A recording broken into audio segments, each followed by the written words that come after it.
হরে কৃষ্ণ। রাধে রাধে। কেমন আছো সবাই? আশা করছি খুব ভালো আছো, আমিও খুব ভালো আছি। তো আজকের ভিডিওতে আমরা একটা কিউএনএ ভিডিও নিয়ে চলে এসেছি, যেখানে তোমাদেরই অনেকগুলো কোশ্চেন কমেন্ট থেকে নিয়েছি। তো লাস্ট ভিডিওতে অনেকেই অনেকগুলো কোশ্চেন করেছিলে, জিজ্ঞেস করছিলে যে তাদের কোশ্চেনের অ্যান্সার গুলো কবে আসবে। তো তাদের জন্য একটু বলে রাখি, এই ভিডিও এখন যে কোশ্চেন গুলো অ্যাড্রেস করা হচ্ছে সেগুলো কম করে হলেও মাস 2-3 আগের কোশ্চেন, ঠিক আছে? সো আগেরই কম করে আমার ফোনে এখনো 50-60টার বেশি স্ক্রিনশট তোলা রয়েছে। তো একটু সময়, মানে একটু ওয়েট করো, একটু সময় দাও, অন্তত একটা সপ্তাহ তো টাইম লাগবেই। বিকজ আগের যাদের কোশ্চেন অলরেডি রয়েছে তাদের কোশ্চেন গুলো অ্যাড্রেস না করে আমি নতুন কোশ্চেন নিতে পারছি না, কারণ একটা সবারই এক্সপেকটেশনস রয়েছে, সবাই অ্যান্সারের ওয়েট করছে। আর যেহেতু আমি নিজেও মাঝখানে অনেক মাস ভিডিও দেইনি, যার জন্য এই রিসেন্ট যেহেতু আবার লাস্ট 1-2 সপ্তাহ ধরে ভিডিও দেওয়া স্টার্ট করেছি, তো যার জন্য আগের ভিডিওর যে মানে কমেন্ট গুলো ছিল, কোশ্চেন গুলো ছিল, সেগুলো আগে আমাকে একটু হলেও অ্যাড্রেস করতে হবে। তারপরে অবশ্যই আমি, তোমরা এখন যারা কোশ্চেন গুলো করছো, মিনিমাম 1-2 সপ্তাহ সময় লাগবে অ্যান্সার দিতে, একটু অপেক্ষা করো। আর যদি খুব আর্জেন্সি থাকে অ্যান্সারের, যে হ্যাঁ 2-1 দিনের মধ্যে, 3-4 দিনের মধ্যে অ্যান্সার জানতে হবে, তাহলে ডেসক্রিপশনে যে হোয়াটসঅ্যাপ নাম্বার রয়েছে, বা খুব আর্জেন্ট যদি কিছু থাকে সেখানে মেসেজ করে বলতে পারো। আমার পক্ষে যতটা পসিবল হয় আমি অডিও করে, 2-3 মিনিটের অডিও করেও অনেক সময় অ্যান্সার দিয়ে দিই। বাট সেই মেসেজের রিপ্লাই পেতেও মিনিমাম 2-3 দিন সময় লাগে, কারণ আমাদের হোয়াটসঅ্যাপে যেহেতু কোচিং এর মেসেজও আসে, তো সেখানে প্রচুর মেসেজ ঢুকে থাকে, প্রায় 100-র বেশি মেসেজ থাকে প্রত্যেক দিন। তো সেগুলো পুরোপুরি ক্লিয়ার করতেও মিনিমাম 2-3 দিন সময় লাগে। তো একদম মেসেজ করে অধৈর্য হয়ে যাবে না যে আমি সাথে সাথে রিপ্লাই দিয়ে দেবো, সেটা পসিবল হয় না, কারণ আমাদের প্রত্যেক দিনই প্রচুর কাজের মানে টাইট শিডিউল থাকে, সেই কারণে হয়ে ওঠে না, একটু সময় লাগবে। আচ্ছা, আরেকটা জিনিস, সেটা হচ্ছে তোমরা আমার আরেকটা যে চ্যানেল রয়েছে পূজা চক্রবর্তী স্পিরিচুয়ালিটি, সেখানে অনেকেই কমেন্টে জিজ্ঞেস করছো, এই চ্যানেলেও অনেকে কমেন্টে জিজ্ঞেস করছো, দিদি লীলা পুরুষোত্তম শ্রীকৃষ্ণ গ্রন্থের সবে ফার্স্ট চ্যাপ্টার এসছে, সেকেন্ড চ্যাপ্টারের ভিডিও কবে আসবে, এখনো আসছে না কেন? প্রথমত হচ্ছে লাস্ট 1 সপ্তাহ, মানে 2 তারিখ থেকে 1 তারিখ যে রবিবার ছিল, 1 জুন যে রবিবার ছিল, সেখান থেকে 8 তারিখ অব্দি আমাদের কাজ সেভাবে কিছু হয়নি, মানে যেগুলো আমাদের অফিসিয়াল যে কাজগুলো আমরা করে থাকি, যার ভেতর অন্যতম হচ্ছে ভিডিও শুটটাই মেন কাজ হয়ে থাকে, যার ভেতর আমাকে লীলা পুরুষোত্তম শ্রীকৃষ্ণ গ্রন্থটা পড়া এবং তার ভিডিও শুট করা, এটা আমাকে কাজের মধ্যেই করতে হয়। এইবার এই যে কাজের যে টাইমটা লাস্ট 7 দিনে, যেহেতু আমার হাজবেন্ড অসুস্থ ছিলেন, তো সেই সময় আমাদের কাজ সেরকম ভাবে কিছু হয়নি। তো ওই কারণে প্রথমত 7 দিনের একটা লেট হয়েছে। আর দ্বিতীয়ত হচ্ছে এই যে সোমবার থেকে, মানে 8 তারিখের পর থেকে, 8-9 তারিখ থেকে যে এই সময়টা গেছে, তার মধ্যে পানিহাটি দধিচিরা মহোৎসব ছিল, আজকে স্নান যাত্রা, যেদিন আমি ভিডিওটা শুট করছি। তো এই কারণে আমার বাড়ির একটু গোপাল সেবার কাজের প্রেশারটা একটু বেশি ছিল, যার জন্য আমি সময় করে উঠতে পারিনি যে আমি সেকেন্ড চ্যাপ্টারটা পড়বো, কারণ একবার ভিডিওটা বানাবার আগে তো আমাকে পুরো চ্যাপ্টারটা পড়তে হবে। ভিডিও বানানোর সময় আমার কাছে ছিল, বাট চ্যাপ্টারটা পড়তে যে ঘন্টা 2-3 সময় লাগবে, কারণ সেকেন্ড চ্যাপ্টারটা একটু লেন্দি চ্যাপ্টার, তো ওটা পড়তে যে সময়টুকু লাগবে সেই সময়টা আমি বার করে উঠতে পারিনি, কাজের চাপের জন্য, সময়ের অভাবের জন্য। তো আমি দেখি আজকে আর কালকের মধ্যে আমি চেষ্টা করছি করার, তো তারপরে পরশুদিন হয়তো তোমরা দেখতে পেয়ে যাবে। আর যদি পসিবল হয় আজকের মধ্যে পুরোটা আমি পড়ে কালকে ভিডিওটা শুট করে দিয়ে দেবো। তো যাই হোক, একটু অপেক্ষা করো, 2 দিনের মধ্যেই চলে আসবে। তো চলো ফার্স্ট কোশ্চেনে চলে আসছি। তোমাদের এই কিউএনএর আজকেও আমরা 5-6টা মতো কোশ্চেন অ্যাড্রেস করব। প্রথম কোশ্চেন, রবীন্দ্রনাথ পাল লিখেছিল, আমার মন কৃষ্ণ পদে বসছে না, কিভাবে এটা করব, মাইন্ড ঠিক হচ্ছে না। কিভাবে করব, মাইন্ড ঠিক হচ্ছে, যাই হোক ওনার লেখাতে হয়তো টাইপিং এরর ছিল, হচ্ছে না হবে, যাই হোক মন ঠিক হচ্ছে না, কৃষ্ণ পদে মন বসছে না। তো কিভাবে ঠিক করবে? প্রথমত হচ্ছে যেটা ফার্স্টেই বুঝতে হবে, সেটা হচ্ছে অনেক সময় হয় কি, ভক্তির থেকে, এটা এর আগেও আমি আমার অন্য চ্যানেলেও, আমাদের ব্লগ চ্যানেলের একটা কিউএনএ ভিডিওতেও আমি অ্যাড্রেস করেছি এরকম একটা কোশ্চেন। একজন জিজ্ঞেস করছিল যে ভক্তির থেকে মন উঠে যাচ্ছে আস্তে আস্তে, কেন এরকমটা হচ্ছে? যদি আমাদের অনেক সময় বৈষ্ণব অপরাধ হয়, তাহলে ভগবানের কৃপা আমাদের মাথার উপর থেকে চলে যায়। তো সবসময় মাথায় রাখতে হবে আমরা যেন কোনোভাবে কোনো বৈষ্ণব অপরাধ না করে ফেলি, কোনো সাধু সন্তের প্রতি কখনো কোনো খারাপ মানসিকতা, মুখ থেকে বলা তো অনেক দূরের কথা, বাট মনেও যেন আমাদের কখনো কারো ভালো, মানে শুদ্ধ বৈষ্ণবের প্রতি, সাধু সন্তের প্রতি কখনো খারাপ ভাব বা খারাপ মানসিকতা বা অসন্তুষ্টিজনক বা অপমানজনক ভাবনা চিন্তা, বা কাউকে ছোট করা, হেয় করা, এই রকম মানসিকতা যদি কখনো এসে থাকে, তাহলে কিন্তু ভগবান অত্যন্ত অসন্তুষ্ট হন, প্রথম কারণ। দ্বিতীয়ত হচ্ছে যদি নিজেদের মধ্যে অনেক সময় অহংবোধ চলে আসে, অনেকেরই থাকে, আমি দেখেছি যে ভক্তিতে আসার পরে প্রচন্ড অহংকার হয়ে যায় এবং একে অপরকে শোনাতে থাকে যে তোরা দেবদেবীদের উপাসনা করিস, আমরা ভগবানের উপাসনা করি, বা আমাদের এটাই শেষ জন্ম, আমাদের আর জন্মাতে হবে না, তোমরা বহুবার জন্মাবে। তো এরকম অনেক যারা ভক্তিতে নতুন আসে এবং অল্প বয়সে বেশি ভক্তিতে চলে আসে, তারা অনেক সময় এরকম ভুল কিছু করে বসে। এবার আমি জানি না আপনার বয়স কিরকম, ছোট না বড় আপনি, সেটা আমি বলতে পারবো না। তো যদি সেরকম কোনো অপরাধ হয়ে গিয়ে থাকে, ভগবানের ভক্তের প্রতি অথবা কোনো মানুষকে ছোট করার প্রতি, কারণ প্রত্যেকের হৃদয়ে পরমাত্মা রয়েছে, প্রত্যেকের প্রতি আমাদের ভগবত ভাব রাখা উচিত। তো যদি সেটা না হয়ে থাকে বা যদি আমাদের হাত থেকে কখনো কোনো পাপ হয়ে থাকে বা হিংসাত্মক কোনো কাজের সাথে আমরা যুক্ত থাকি, সবসময় ভগবানের যে শুদ্ধ ভক্ত হবে, ভগবান স্বয়ং ভগবত গীতাতে 12 নম্বর চ্যাপ্টারে ভক্তি যোগে বেশ কিছু গুণের কথা বলেছে, কোয়ালিটিজ এর কথা বলেছে, যিনি সুখে দুঃখে সমভাবাপন্ন থাকবে, যিনি সূচি থাকবেন, পরিষ্কার পরিচ্ছন্ন থাকবে, যিনি নিন্দাতে ও স্তুতিতে বা নিন্দাতে অপমানে সবসময় মানে প্রশংসাতেও একই রকম থাকবে, অপমানেও একই রকম থাকবে, যার কোনো কিছুর প্রতি মোহ থাকবে না, যে কর্ম করে কর্মের ফলের আশা করবে না। এরকম বেশ কিছু গুণ রয়েছে যে গুণগুলো আমাদেরকে কি করে ভগবানের ভক্ত হতে সাহায্য করে। তো চেষ্টা করুন সেই গুণগুলোকে নিজের মধ্যে ইনকালকেট করার, যদি থাকে তো খুবই ভালো কথা। তো প্রত্যেকের মধ্যেই রয়েছে, বাট সেগুলো কি হয়েছে কামের দ্বারা বা ক্রোধের দ্বারা সেগুলো যেরকম আয়নার ওপরে ধুলো পড়ে যায়, সেরকমই আমাদের মনটাও একটা দর্পণের মতো। তো এই আমাদের মনের ওপরেও আস্তে আস্তে কি হয়েছে কলুষতা পড়েছে, ধুলো পড়েছে, এবং সেটা একটা টাইমে কি হয়, ভগবান থাকে প্রত্যেকের মধ্যে, তিনি ডরমেন্ট অবস্থায় থাকে, প্রচ্ছন্ন অবস্থায় থাকে, বাট আমাদেরকে ভগবানকে প্রকট করতে হয় নিজের মধ্যে। তো যদি আমরা নাম জপ করি, ভগবানের সেবা পুজো করি, ভগবানের বাণী প্রচার করি, বাণী শুনি, এবং ভগবানকে নিয়ে আমাদের জীবন যদি হয়, কৃষ্ণ কেন্দ্রিক যদি হয়, কৃষ্ণ কনসিয়াসনেসে যদি আমাদের লাইফ থাকে, তাহলে কি হবে, অটোমেটিক্যালি ভগবানের মানে চরণে আমাদের মন বসবে। এবং সব থেকে বড় ব্যাপার, এর জন্য আপনি রাধারানীর কাছে প্রার্থনা করতে পারেন, আপনার যদি দীক্ষা হয়ে গিয়ে থাকে গুরুর কাছে প্রার্থনা করতে পারেন, বা গুরু পরম্পরা, আপনি যে সম্প্রদায় থেকে বিলং করেন সেখানে গুরু পরম্পরা থাকলে গুরু পরম্পরার কাছে প্রার্থনা করতে পারেন, শ্রী চৈতন্য মহাপ্রভু নিত্যানন্দ প্রভুর কাছে প্রার্থনা করতে পারেন, কারণ এনারা অত্যন্ত কৃপালু হয়। রাধারানী, নিত্যানন্দ প্রভু, মহাপ্রভু, এনারা অত্যন্ত কৃপালু, যা আমরা এনাদেরকে ছাড়া ডিরেক্টলি ভগবানের কাছে কখনো পৌঁছতে পারি না, কারণ ভগবানকে পাওয়া এত সহজ নয়। এবং ভগবানের যারা অত্যন্ত কাছে, যদি তাদের মারফত আমরা ভগবানের কাছে পৌঁছবার চেষ্টা করি, এবং আমরা যা ভক্তি করছি সেটাকে সবসময় তুচ্ছ বলে মনে করতে হবে, সবসময় মনে করতে হবে যে আমি যা করছি সবচেয়ে কম, এবং সবাই এমন মানুষের সাথে কম্পেয়ার করতে হবে যারা আমাদের থেকে 1000 গুণে বেশি করছেন। এবং যদি আমরা এরকমটা মনে করি যে ওনারা আমাদের থেকে অনেক বেশি পরিমাণে করছে এবং আমরা কম করছি, তাহলে অটোমেটিক্যালি কি হবে, আমাদের নিজেদের ভেতর থেকে একটা মানে তাগিদ আসবে যে আমাদেরকে আরো বেশি করতে হবে, আমাদেরকে আরো বেশি ভক্তি করতে হবে। কিন্তু যদি এরকমটা আমরা মনে করি যে আমি যা করছি এনাফ করছি, এর থেকে বেশি আমার পক্ষে সম্ভব না, এবং আমি অনেক করেছি, নিজের কর্মের প্রতি, নিজের ভক্তির প্রতি যদি স্যাটিসফ্যাকশন চলে আসে যে আমি যা করছি এনাফ, তাহলে কখনোই বড় হওয়া সম্ভব নয়, এবং আস্তে আস্তে ভক্তিও আমাদের থেকে দূরে সরতে থাকবে। আরেকটা জিনিস, ভগবান কখনোই অহংকার পছন্দ করেন না বা অহংবোধ পছন্দ করেন না, যে আমিত্ববোধ, যে আমি করছি সবকিছু, আমার সবকিছু আমার ইচ্ছে মতো হবে, আমার মন মতো হবে, আমি যেরকমটা চাইবো সেরকমটাই হবে, বা সেটা ভক্তি জীবনেরও জিনিস হোক না কেন, যে হ্যাঁ আমি ভক্তিতেই এরকম চাইছি ওরকম চাইছি এবং সেইভাবেই চলবে সবকিছু, না, সেরকমটা নয়। ভগবান বলছেন সিচুয়েশন যাই থাকুক না কেন, তোমার পছন্দ মতো সিচুয়েশন হতে হবে, এরকমটা নয়, নট নেসেসারি। কারণ অর্জুন যখন বলছে আমি যুদ্ধ করবো না, এরা আমার আত্মীয় স্বজন, তো এটা অর্জুনের পছন্দ ছিল, এটা ভগবানের পছন্দ নয়। তো আমাদেরকে জীবনটা ভগবানের পছন্দ মতো কাটাতে হবে, নট আমাদের পছন্দ মতো, এবং সামনে যা আসবে সেটাকে হাসি মুখে অ্যাকসেপ্ট করে নেওয়া এবং নিজের প্রারব্ধ বলে অ্যাকসেপ্ট করে নেওয়া। ভালো কিছু পেলে সেটাকে ভগবানের কৃপা বলে মনে করা, এবং নিজের খারাপ কিছু জীবনে যদি আসে সেটাকে নিজের প্রারব্ধ বলে, নিজের কর্মফল বলে মেনে নেওয়া।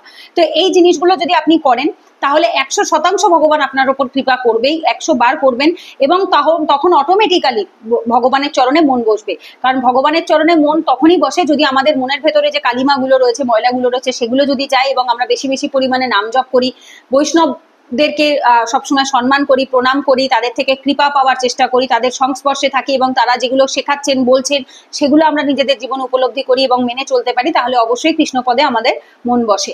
আর মনকে কন্ট্রোল করা ইজ ভেরি ডিফিকাল্ট, কারণ ভগবান স্বয়ং বলছে অর্জুনকে যে মন বন্ধু কখনো শত্রু, কারণ মন এখন এখানে রয়েছে কিন্তু মন পড়ে রয়েছে বৃন্দাবনে। যেমন আমি নিজের এক্সাম্পল যদি বলি, আমার শরীর এখানে রয়েছে, আমার মন রয়েছে বৃন্দাবনে। তো এই যে মন এখানে রয়েছে ওখানে চলে যেতে পারে, মন আবার খারাপ জায়গাতেও চলে যেতে পারে। তো সব সময় তো আমরা সেম ভাবে থাকি না, কখনো মন সাত্বিক থাকে, কখনো তামসিক থাকে, কখনো রাজস্বিক থাকে। ভাবনা চিন্তার উপরেও এই 3টে গুণের অবশ্যই প্রভাব রয়েছে, এবং এই 3টে গুণের প্রভাবেই আমরা এক এক টাইমে এক এক রকম কর্ম করি, এবং না চাইতেও একজন যেন কাঠপুতলির মতো, কাঠের পুতুলের মতো আমাদেরকে যেন আমাদের 3টে গুণ নাচাচ্ছে, যেটা আমরা ভগবত গীতার ক্লাসে অনেক সুন্দরভাবে এর আগেই অনেক আলোচনা করেছি। তো দ্যাট মিনস আমাদের মনকে সবসময় নিজেদেরকে কন্ট্রোল করতে হবে। এটা যদি আমি ভাবি যে মন আমাকে কন্ট্রোল করবে, তাহলে মন আমাকে সবসময় খারাপ দিকেই নিয়ে যাবে। যেমন এই কদিন আগে প্রেমানন্দ মহারাজেরই একটি ভিডিওতে আমি শুনছিলাম, এটা ওনার ভিডিও থেকেই আমার শোনা, যে যদি জলকে ওপর থেকে নিচে ফেলতে হয় কোনো কোনো ফোর্স লাগে না বা কোনো কোনো শক্তি লাগে না, জল এমনি ওপর থেকে নিচে পড়ে। কিন্তু জলটাকে যদি নিচ থেকে ওপরে ওঠাতে হয় তখন বিদ্যুতের পাম্প লাগে, তখন সেখানে সাবমার্শিয়াল লাগে, জলের মেশিন লাগে, এবং তখন শক্তি দিয়ে অনেক কষ্ট করে, পয়সা খরচ করে, সময় খরচ করে, লেবার দিয়ে, এনার্জি দিয়ে তারপর জলটাকে উপরে ওঠাতে হয়। সো সেরকমই মন যদি অধঃপতিত হতে চায়, মন যদি খারাপ হতে চায়, মনের কোনো প্রবলেম হবে না, অনেক অপশন রয়েছে খারাপ হওয়ার জন্য এবং ও হবেও। কিন্তু মনকে যদি কন্ট্রোল করতে হয়, মনকে যদি উপরে ওঠাতে হয়, আপলিফট করতে হয়, ভালো করতে হয়, তখন ওকে অনেক কষ্ট করে, জোর করে হলেও, বেঁধে হলেও, কষ্ট করে হলেও ওকে ভালো জিনিসেই মনোনিবেশ করাতে হবে। সংযম করাটা কঠিন, কিন্তু সেটাকে যদি কেউ মনে করে যে আমি সংযম করব না, গা ভাসিয়ে দেবো, যা ইচ্ছা তাই করতে দেবো, আমি খারাপ, আমার নেচার খারাপ যদি থাকে আমি খারাপই থাকবো, এবং আমি যদি ভালো হওয়ার চেষ্টা না করি তাহলে আমি এমনি অধঃপতিত হবো, এটার জন্য আমার কোনো কসরত করতে হবে না। কিন্তু আমাকে কসরত কখন করতে হবে? যখন আমি ভালো হওয়ার চেষ্টা করব। তো সেরকমই মন এমনি এমনি কন্ট্রোল হবে না, মনের ওপর জোর করে চাপাতে হবে, নাম জপ চাপাতে হবে, ভগবানের শুদ্ধ বাণী চাপাতে হবে, বৈষ্ণব সেবা চাপাতে হবে, গোমাতার সেবা চাপাতে হবে, ভালো সাধু সঙ্গ করতে হবে। তো এইগুলো করলে পরে অটোমেটিক্যালি মন কন্ট্রোলে আসবে, বাট একদিন দুদিনে আসবে না, বাট সময় হলেও আসবে। এগুলো করুন, আশা করছি উপকার হবে, এবং এগুলোতেই অবশ্যই কৃষ্ণের চরণে অবশ্যই মন বসবে। আচ্ছা, পরের কোশ্চেনে যাচ্ছি। Next question, Ashis Mallick, madam আপনি কেমন হাজবেন্ড চুজ করবেন? আচ্ছা, হাজবেন্ড চুজ করব, নতুন করে তো আর চুজ করার কিছু নেই, আমার হাজবেন্ড অলরেডি আছে, আমি ম্যারিড। হ্যাঁ, আমি সবসময় একটা জিনিসই, আমি যখন রিলেশনশিপে যাই তখন আমরা দুজনের একজনও ভক্ত ছিলাম না, তিনিও ভক্ত ছিলেন না, আমিও ভক্ত ছিলাম না, আজ থেকে 9 বছর আগে। কিন্তু যখন থেকে আমি ভক্তি জীবনে আসি তখন থেকে আমার একটাই প্রার্থনা ছিল ভগবানের কাছে, যেন তিনি আমার যে হাজবেন্ড হবে তার অন্য আর কিচ্ছু না থাকলেও চলবে, কিন্তু তিনি যেন সাত্বিক গুণের হয় এবং তার সাথে তিনি যেন ভগবানের ভক্ত হয়। এইটুকু জিনিস আমার সত্যি এখন অব্দি ভগবানের কাছে এইটুকুই ডিমান্ড। কারণ হচ্ছে তামসিকের সাথে বা অভক্তদের সাথে যারা ভক্ত হয় তারা জীবন কাটানো খুব ডিফিকাল্ট হয়। ভক্তদের অভক্তদের সাথে জীবন কাটানো এবং তাদের যে আচার আচরণ সেগুলো দেখা, সহ্য করা এবং সেগুলোর সাথে মানিয়ে নিয়ে থাকাটা খুব কষ্টদায়ক, পীড়াদায়ক। হ্যাঁ, সেটাও যে আমরা যদি কেউ সেরকম জীবন পেয়ে থাকে সেটাও তার নিজের প্রারব্ধের জন্যই পায়।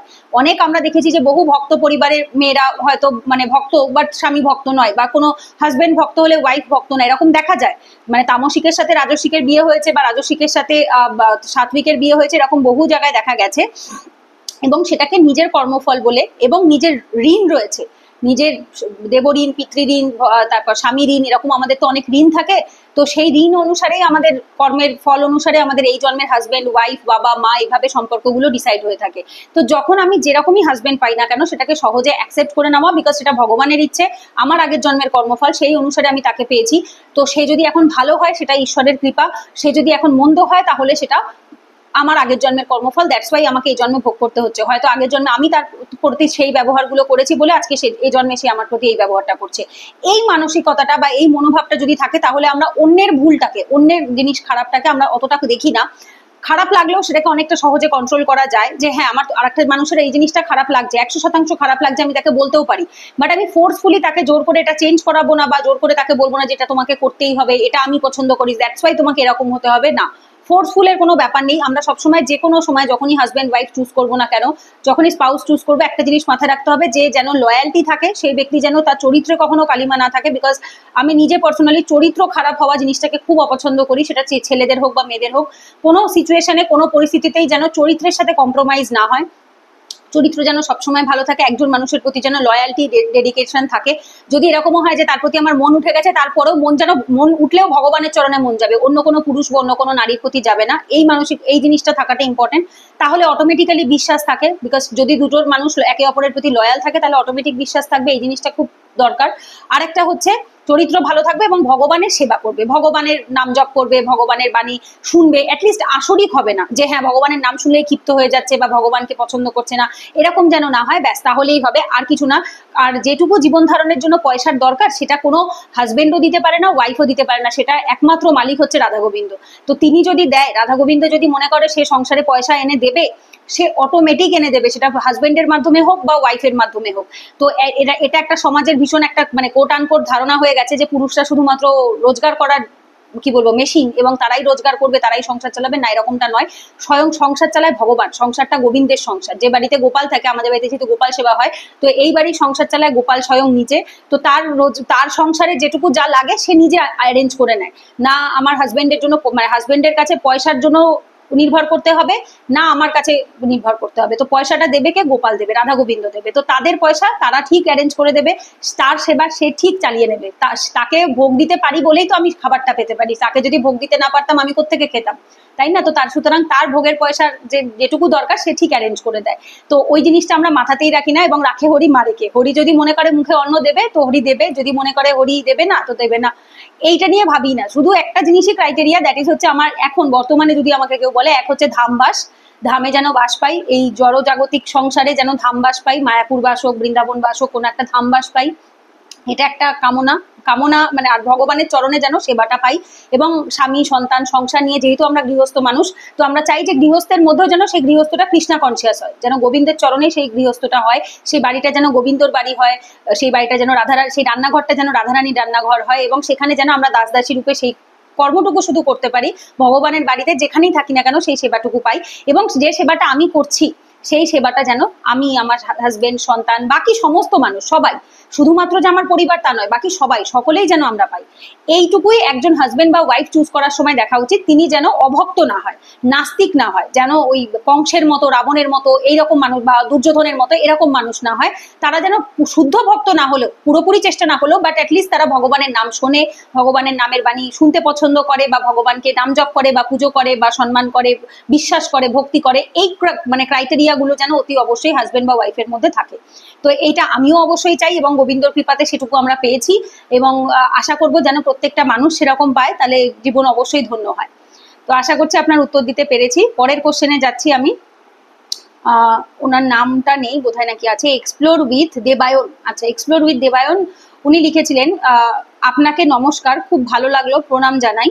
আমার একটা প্রশ্ন আছে, কিছু মনে করবেন না। ঘুম থেকে সকালে উঠে দেখি নকচারাল এমিশন, নাইটফল হয়, হলে কি পাপ বলে হিন্দু ভাগবত শাস্ত্র যদি বলেন? আচ্ছা, যদি নাইটফল হয় তাহলে এটা কি পাপ কিনা?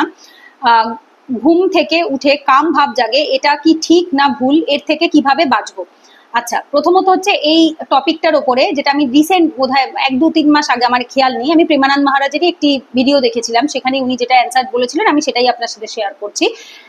যে শারীরিকভাবে যেরকম আমার, এছাড়া ভগবত গীতার রেফারেন্স নিয়েও আমি বলবো, দুটো অ্যান্সার বলছি, একটা ভগবত গীতার রেফারেন্সে ভগবান কি বলেছেন, আর একটা প্রেমানন্দ মহারাজ যিনি একজন অত্যন্ত সাধু বৈষ্ণব, তো তার বলা কথা সেখান থেকে বলছি, কারণ আমাদের এই টপিকে কথা বলার মতো এত যোগ্যতা এখনো তৈরি হয়নি। ভগবানের বাণী এবং একজন বৈষ্ণবের বাণী, তার দুটো আমি নিয়ে ভিডিওটার অ্যান্সারটা দিচ্ছি।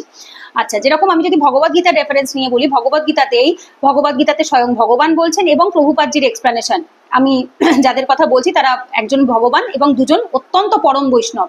তো সুতরাং তাদের বলা অ্যান্সার অবভিয়াসলি ভুল হবে না আশা করছি।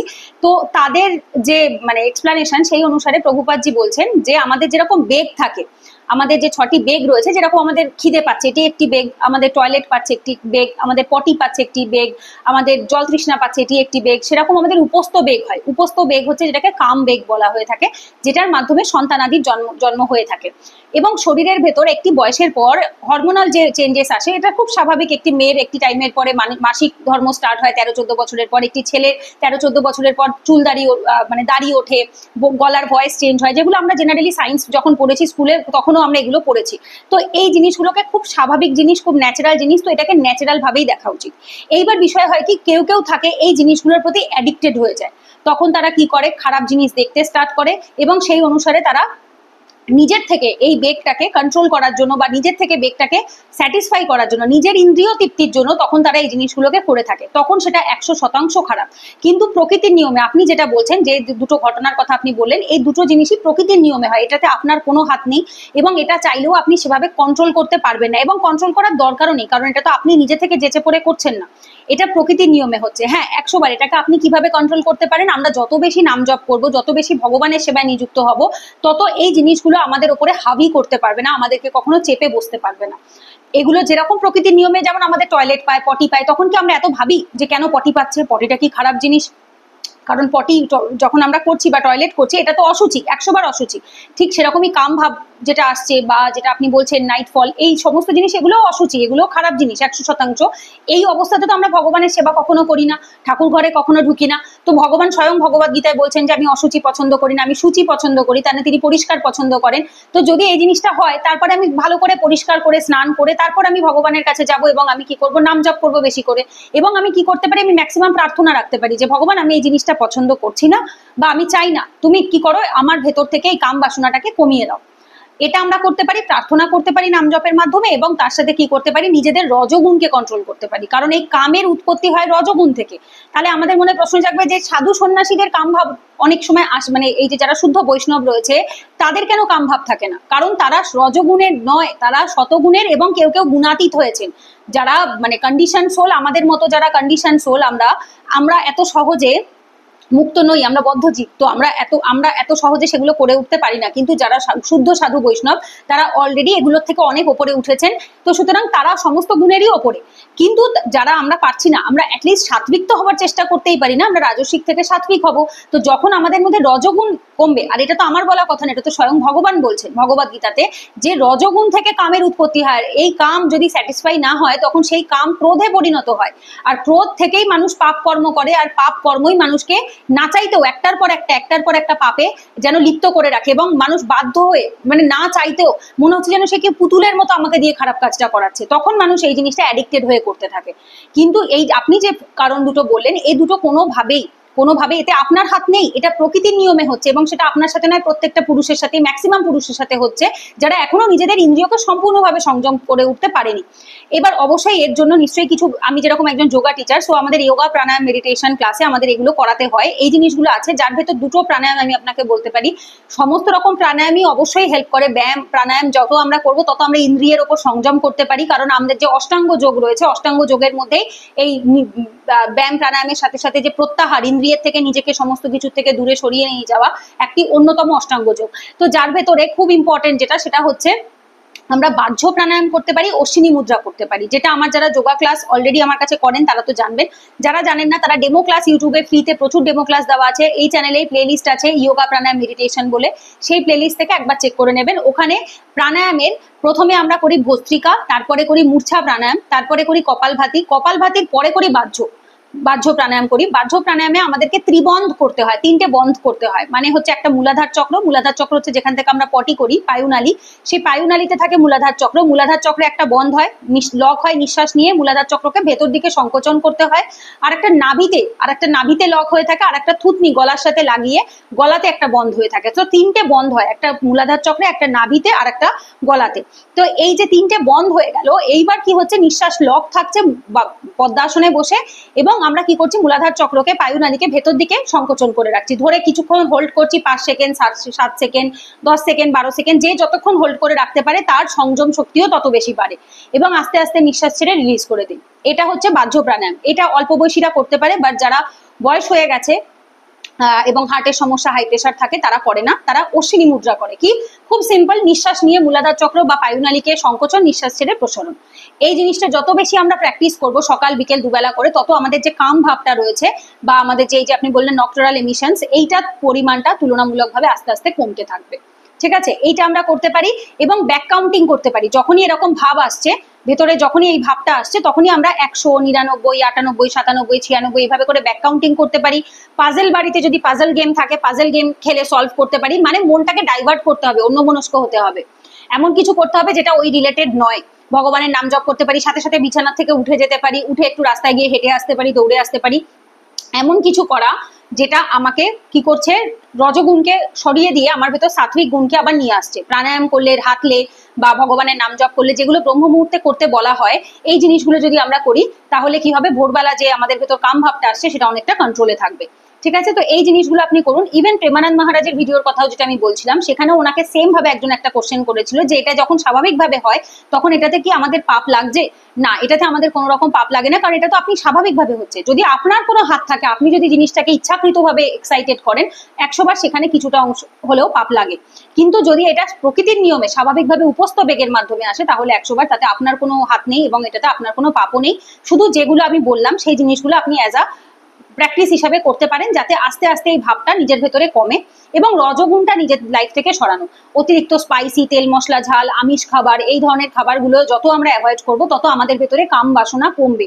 নিরামিষ খাবার, সাত্বিক খাবারে খুব হালকা খাবার যেমন ভাত, ডাল, সবজি, তরকারি, এই টাইপের যে খাবারগুলো হয় যেগুলো হালকা তেল মশলা দিয়ে রান্না করা হয়ে থাকে এবং ঝাল, স্পাইসনেস এগুলো কম থাকে, তাহলে সেই রান্নাগুলোতে কি হয়ে থাকে, আমাদের ভেতরে সাত্বিক গুণকে বাড়িয়ে দেয় এবং রাজস্বিক গুণটা আস্তে আস্তে কমতে থাকে এবং তখন আমাদের ভেতরে অটোমেটিক্যালি কামভাব, যেটা আগে হয়তো প্রত্যেক দিন হতো সেটা আস্তে আস্তে হয়তো সপ্তাহে 2 দিন হতে স্টার্ট করলো, যেটা আগে হয়তো এখন হয়তো সপ্তাহে 2 দিন হচ্ছে, পরের দিকে আস্তে আস্তে দেখা যাবে 2-3 মাস বাদে থেকে সপ্তাহে 1 দিন এবং তারপর থেকে হয়তো মাসে 1-2 বার হচ্ছে। তো কি হবে, এর ফ্রিকোয়েন্সিটা কমতে স্টার্ট করবে, ফ্রিকোয়েন্সিটা কমবে। কিন্তু রজগুণ যদি বাড়ে এর ফ্রিকোয়েন্সিও বাড়তে স্টার্ট করবে, কারণ এগুলো পার্মানেন্ট সলিউশন কিছু নেই। আমরা নিজেদের ব্যবহারের মাধ্যমে আহার এবং বিহার, আমাদের আহার হচ্ছে খাদ্য এবং বিহার হচ্ছে লাইফস্টাইল, এই আহার এবং বিহারকে কন্ট্রোল করে আমরা এগুলোকে কন্ট্রোল করতে পারি। ঠিক আছে, আশা করছি আপনার উত্তর দিতে পেরেছি। ভগবদ গীতাতেও এটা মেনশন আছে, প্রভুপাদজির এক্সপ্লেনেশনে মেনশন আছে, প্রেমানন্দ মহারাজের ভিডিওতেও মেনশন আছে। তো এটাতে আপনার কোনো রকম পাপ লাগবে না, কিন্তু আপনি এতে চেষ্টা করবেন এটাকে কন্ট্রোল করার, যে উপায়গুলো আমি বললাম সেগুলো অবলম্বন করবেন, নিশ্চয়ই হেল্প হবে। আচ্ছা, আমি পরের কোশ্চেনে যাচ্ছি। অনিতা বিশ্বাস, গোপাল ছাড়া অন্য দেবদেবী সিংহাসনে থাকলে তাদের এখন কোথায় রাখবো একটু বলবে বোন?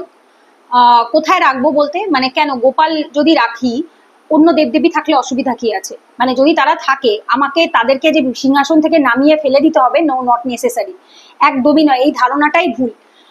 কারণ যারা দেবদেবী রয়েছে তারা ভগবানের উচ্চপদস্থ অধিকারী, আমরা সেই লেভেলেও এখন অব্দি পৌঁছাইনি। তারা প্রত্যেকে ভগবানের আন্ডারে কর্ম করছেন, কর্মাধীন, এটা আমরা প্রত্যেকে জানি। সমস্ত দেবদেবী যারা রয়েছে তারা ভগবান বিষ্ণু বা ভগবান কৃষ্ণ, তিনি সবার ওপরে, তার আন্ডারে সমস্ত দেবদেবীরা আছে, এটা আমরা প্রত্যেকে জানি। বাট তার মানে এই নয় যে যখন আমি কৃষ্ণকে বা গোপালকে, আমার রাধা গোবিন্দকে আমি সিংহাসনে বসাচ্ছি তখন আমি তাদেরকে সিংহাসন থেকে কোথাও ফেলে দেবো বা দূরে সরিয়ে দেবো বা সিংহাসন থেকে নামিয়ে দেবো। একদমই এটা করবেন না, এতে অপরাধ লাগে, কখনোই এটা করা উচিত না। আমরা কি করতে পারি, আমি খুব সিম্পল জিনিস বলে দিচ্ছি, যেটা ইস্কনের ভক্তরাও করে থাকে, দ্যাট ইজ হচ্ছে এভাবে 3-4টে করে আমরা সিঁড়ি বানিয়ে নিই, এভাবে থাক থাক করে সিঁড়ি বানিয়ে নিয়ে থাকি। একদম ওপরের সিঁড়িতে রাধা গোবিন্দকে রাখা হয়, আর তারপরে সিঁড়িতে নৃসিংহ ভগবান এবং হচ্ছে জগন্নাথ দেবকে রাখা হয়ে থাকে, তারপরে সিঁড়িতে কেউ গোপালকে রাখে বা গুরু পরম্পরার ছবি রাখে, শ্রী চৈতন্য মহাপ্রভুকে রাখে, বা নিচের থাকে গুরু পরম্পরা। এইভাবে করে 3টে লেয়ারে থাকে, নিচে গুরুদেব বা গুরুদেবের সাথে গুরু পরম্পরার ছবি, তার উপরে হচ্ছে আমাদের শ্রী চৈতন্য মহাপ্রভু বা পঞ্চতত্ত্ব ভগবানের ছবি বা চিত্রপট যারা রাখে বা যারা বিগ্রহ রাখে সেম ভাবে রাখতে পারে। তারপর থাকে নৃসিংহ ভগবান থাকে, আর হচ্ছে জগন্নাথ দেব থাকে, একদম উপরে রাধা গোবিন্দ থাকে। এইবার ধরুন আপনি বাড়িতে গোপালকে এনেছেন, আপনার বাড়িতে গোপাল রয়েছে এবং আগে দেবদেবী যারা ছিল তাদের মূর্তি বা ফটো রয়েছে। আপনি কি করতে পারেন, 2 বা 3টে সিঁড়ি করে নিতে পারেন, সেক্ষেত্রে একদম ওপরে গোপালকে বসাতে পারেন, তার নিচে পরম বৈষ্ণব যিনি শিব ঠাকুরকে বসাতে পারেন, যদি শিবলিঙ্গ ম্যাক্সিমাম বাড়িতেই থাকে তো শিব ঠাকুরকে তার নিচের সিঁড়িটাতে বসাতে পারেন, এবং তার নিচে যারা অন্যান্য দেবদেবীর ফটো থাকুক বা বিগ্রহ থাকুক তার নিচের যে সিঁড়িটা থাকবে সেখানে আপনি বসাতে পারেন। এইভাবে করে 3টে থাকে, আপনি ওপরে মানে মন্দিরের মধ্যে একটু কাঠ দিয়ে লোককে ডেকে একটু বানিয়ে নিতে পারেন, আর তারপর সামনে একটা এক্সট্রা জায়গা রাখলেন যেখানে আপনি ভোগের থালিটা দিলেন। এইবার ভোগের থালির ক্ষেত্রেও আপনার যদি মনে হয়, আপনার যেহেতু আলাদা দেবদেবী রয়েছে, আপনি চাইলে 2টো আলাদা ভোগের থালি দিতে পারেন। আমার বাড়িতেও আমরা তাই দিয়ে থাকি, আমার বাড়িতে 2টো আলাদা আলাদা জায়গা আছে, একটা রাধা গোবিন্দদের জন্য আলাদা একটা টেবিল আছে এবং আর একটা আগে যারা দেবদেবী অলরেডি আমাদের বাড়িতে পুজো হতো বহু বছর ধরে তাদের জন্য আলাদা একটা হয়, এবং ভোগের থালিও 2টো আলাদা থাকে, একটা তুলসী পত্র দিয়ে গোবিন্দকে নিবেদন করে দেওয়া হয় আর একটা বেলপত্র দিয়ে শিব ঠাকুরকে এবং মা কালীকে একসাথে করে ওখানে নিবেদন করে দেওয়া হয়। তো এইভাবে করে 2টো আলাদা করে ভোগের থালিও হতে পারে। অনেকে গুরুদেবের জন্য আলাদা ভোগের থালি রাখে, যাদের গুরু দীক্ষা হয়ে গেছে, গুরু দীক্ষা হওয়ার পরে গুরুদেবের জন্য আলাদা ভোগের থালি রাখতে পারেন।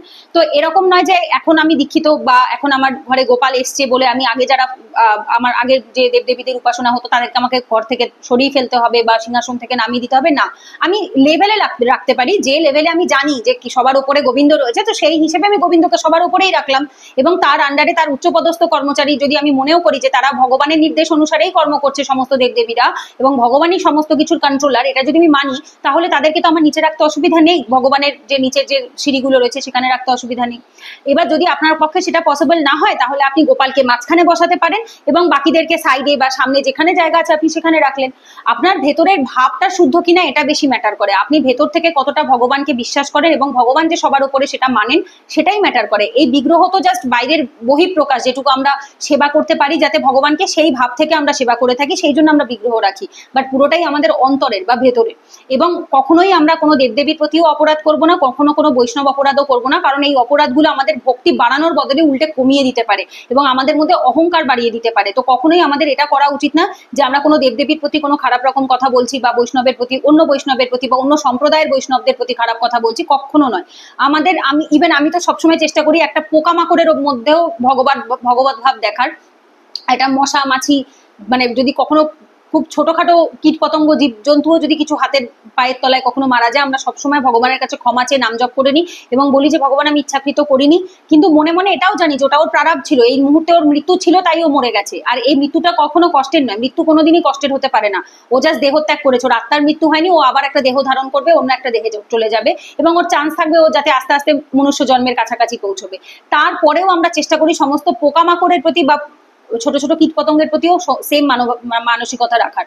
আর সেখানে বৈষ্ণব বা সেখানে অন্যান্য দেবদেবী, তাদের প্রতি আমাদের যদি নিচু ভাবনা থাকে বা তাদেরকে সরিয়ে দেওয়ার ভাবনা থাকে বা তাদের সেবা দেবো না, রেখে দেবো একটা কোণে, বা এরকম ভাবে যদি ভাবনা থাকে, তাহলে সেটা আরো বেশি অপরাধমূলক ভাবনা হয়ে যায়। তো কখনো নয়। আপনি যে সলিউশন গুলো বললাম এগুলো অ্যাপ্লাই করে আপনি রাখতে পারেন। যদি সেটা পসিবল না হয়, কোনো ব্যাপার নেই, আপনি গোপালকে মাঝখানে বসান, মাঝখানে একটা উঁচু সিংহাসনের মতো একটা ছোট পিঁড়ি মতো পেটে দিন, তার উপরে একটা, বা গোপালের তো এমনি সিংহাসন হয়, তো আপনি বড় সিংহাসনের মধ্যে গোপালকে ছোট সিংহাসনে উঁচু করে বসিয়ে দিন, আর বাকি সমস্ত দেবদেবীদের যে চিত্রপট বা মূর্তি যদি থাকে সেগুলো সাইড থেকে রেখে দিন, ক্ষতি নেই কোনো।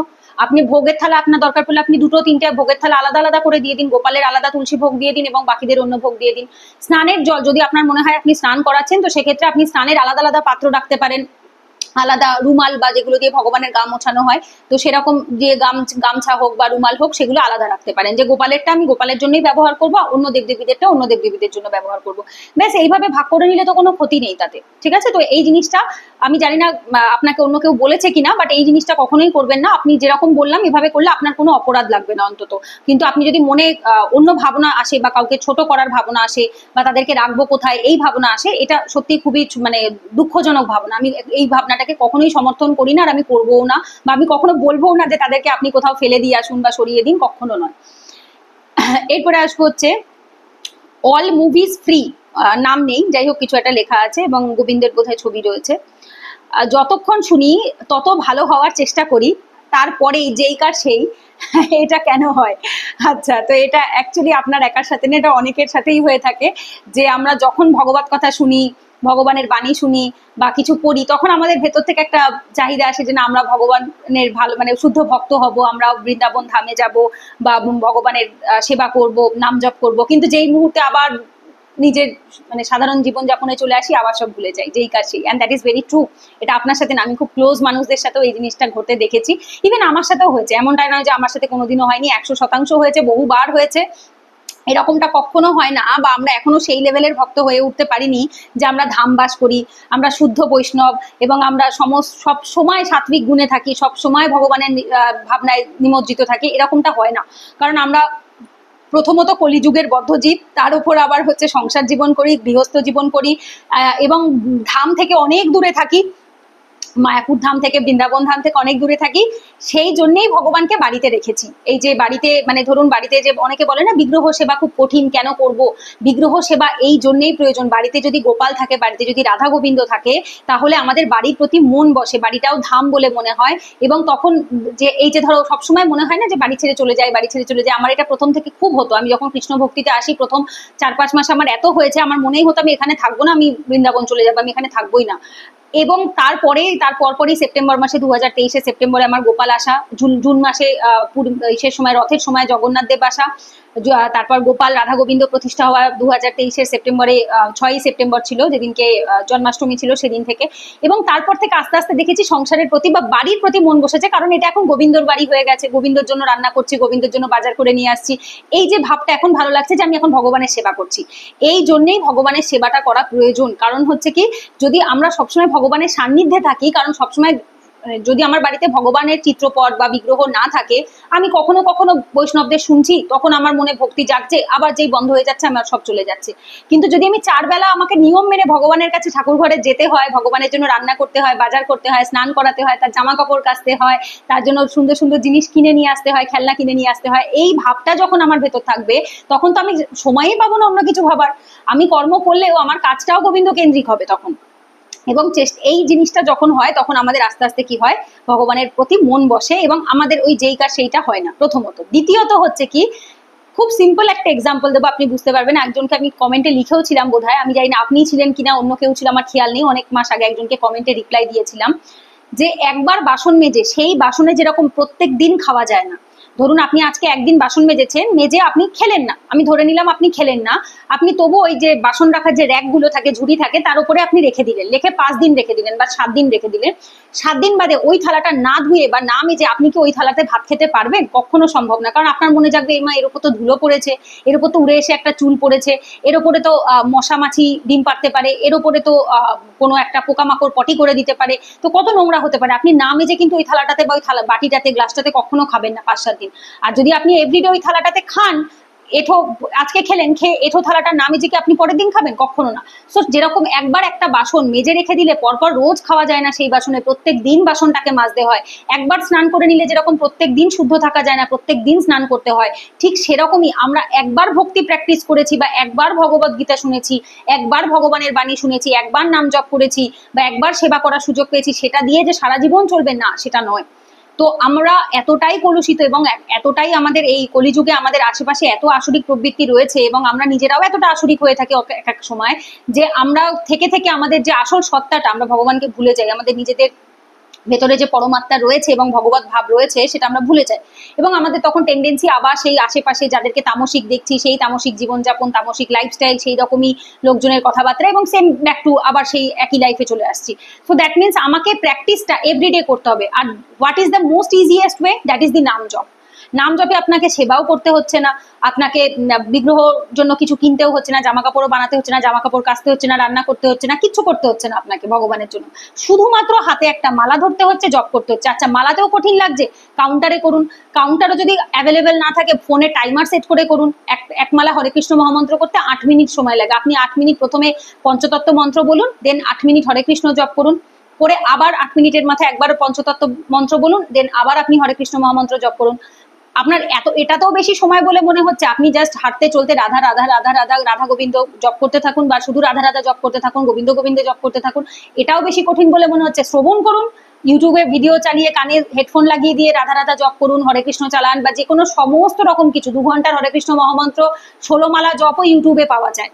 বা আপনি যে কোনো কিছু যা করতে ইচ্ছা করছে আপনি সেটাই করুন। সব থেকে ইজিয়েস্ট ওয়েও রয়েছে, শ্রবণ কীর্তন এগুলো করলেও হবে, যদি আপনি অ্যাটলিস্ট নিজে না করতে পারেন। আর যদি নিজে করতে পারেন তো খুবই ভালো কথা।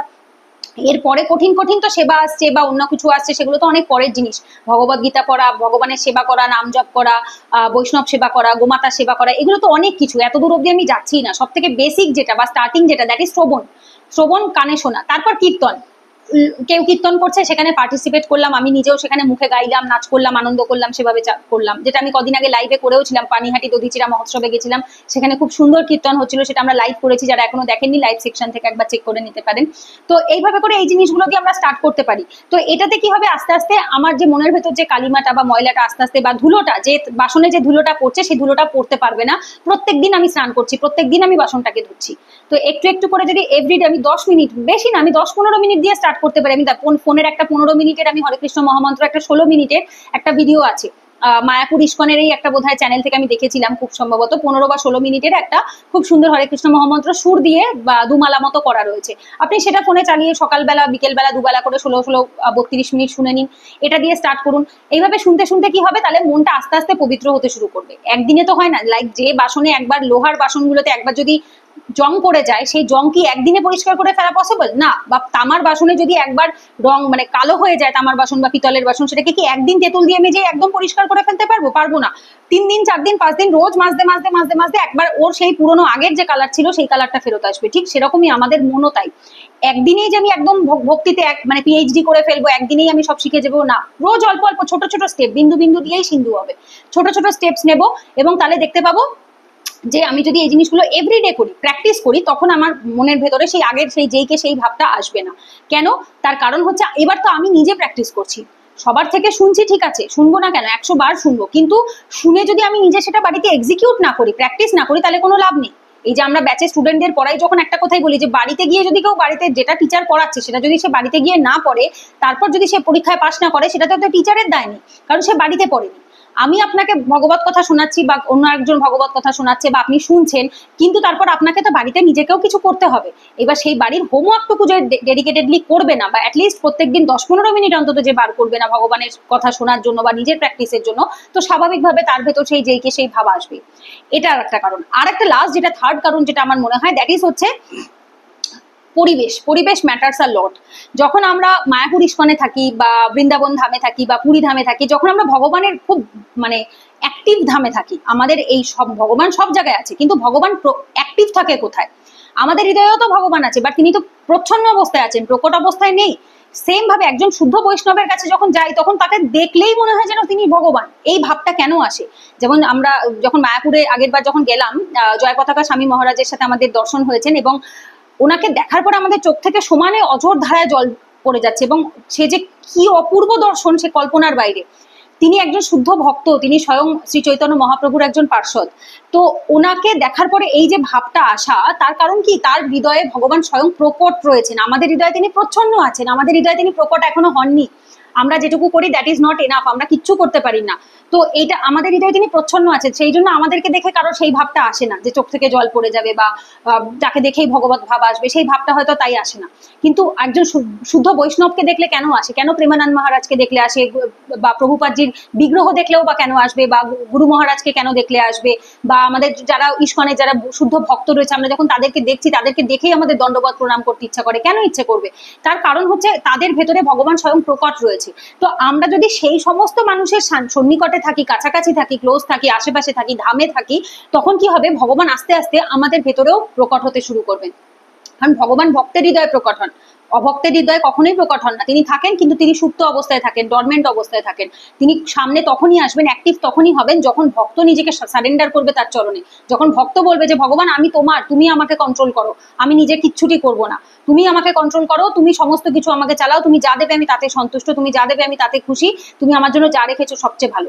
এই ভাব নিয়ে যখন ভক্ত নিজেকে সমর্পণ করবে ভগবানের চরণে, তখন ভগবান নিজের খেলা দেখাবেন, তখন তিনি লীলা দেখাবেন। তো লীলা সবাই দেখতে পায় না কেন? কারণ তার হৃদয়ে ভগবান প্রকট হয়নি, তাই তিনি লীলা দেখতে পান না।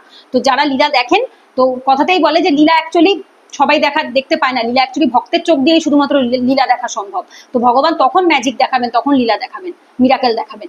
তো এই জিনিসটা মাথায় রেখে যদি আমরা চেষ্টা করি নিজেদেরকে রোজ না হোক অন্তত মাসে একবার কোনো একটা ধামে নিয়ে যাওয়ার, 2 মাসে একবার কোনো একটা ধামে নিয়ে যাওয়ার, এবং যদি খুব বেশি দূরে যেতে না পারি, বাড়ির আশেপাশে তো ইস্কন মন্দির থাকে, বাড়ির আশেপাশে অনেক রাধা গোবিন্দ মন্দির থাকে, কিছুক্ষণ গিয়ে সেখানে বসলাম, সপ্তাহে একদিন গিয়ে। বাড়িতে যদি ভগবানের যে ঠাকুর ঘর রয়েছে সেখানে গিয়ে বসলাম রোজ দিন একবার করে। এই ছোট ছোট অ্যাক্টিভিটিস গুলো আমাদের ভেতরে আস্তে আস্তে পরিবর্তন আনতে পারে, এবং সেই পরিবর্তনের জন্য আমাদের ভেতরে কি হবে? ভগবত ভাবটা আসবে। ঠিক আছে, আশা করছি উত্তর দিতে পেরেছি। আমার নলেজ অত্যন্ত সীমিত, যেটুকু ভগবানের কৃপায় মুখ থেকে বেরোয় সেটুকুই শেয়ার করলাম। আচ্ছা, লাস্ট একটা কোশ্চেন আমি নিচ্ছি। ওনার নাম এখানে শো করছে নিতাই গৌর, নিতাই গৌরের ছবি দেওয়া রয়েছে। হরে কৃষ্ণ মাতাজি, হরে কৃষ্ণ আপনাকেও। আপনি একদিন ইস্কন দমদমে ভগবানের দর্শন করতে আসুন, ওখানেও টেম্পল কনস্ট্রাক্ট হচ্ছে। হরে কৃষ্ণ প্রভুজি, আপনি নিশ্চয়ই যাওয়ার চেষ্টা করব।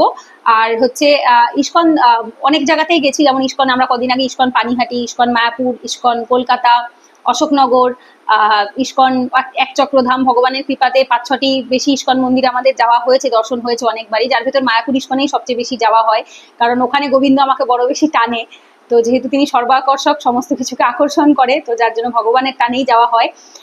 তো দমদম ইস্কনে কখনো আমাদের যাওয়া হয়নি, নিশ্চয়ই আমরা যাওয়ার চেষ্টা করব। এরপর যদি কখনো যাই নিশ্চয়ই ব্লগ ভিডিও বানাবো, সেটা আপনারা আমাদের যে ব্লগ চ্যানেল আছে পূজা বিশ্ব ব্লগ, ওই চ্যানেলটাতে অবশ্যই দেখে নিতে পারবেন। এবং ওই চ্যানেলে অলরেডি পানিহাটি ইস্কনে যে দধিচিরা মহোৎসব হয়েছিল সেখানে আমরা গিয়েছিলাম, তার একটা খুব সুন্দর ব্লগ শুট করেছি সেদিনকে, তো সেটা দেওয়া আছে, যারা এখন অব্দি দেখেননি দেখে নিতে পারেন, ভালো লাগবে। তো যাই হোক, এই ভিডিওটা আমি এখানেই এন্ড করছি, কারণ অলরেডি অনেকটা বড় হয়ে গেছে ভিডিওটা, তো আর বেশি বড় করব না। এরপর বাকি যাদের যা যা কোশ্চেন বাকি রয়েছে সেগুলো নিয়ে আমরা পরের কিউএনএ ভিডিওটা আনবো। তো যদি ভিডিওটা ভালো লাগে অবশ্যই আপনাদের একটা লাইক করবেন এবং বন্ধুদের সাথে শেয়ার করে দেবেন। ভগবানের বাণী প্রচারেও অবশ্যই তাতে ভগবান খুশি হন। তো পরের ভিডিওতে দেখা হচ্ছে, ততক্ষণ সবাই সুস্থ থাকবেন, ভালো থাকবেন, রাধে রাধে।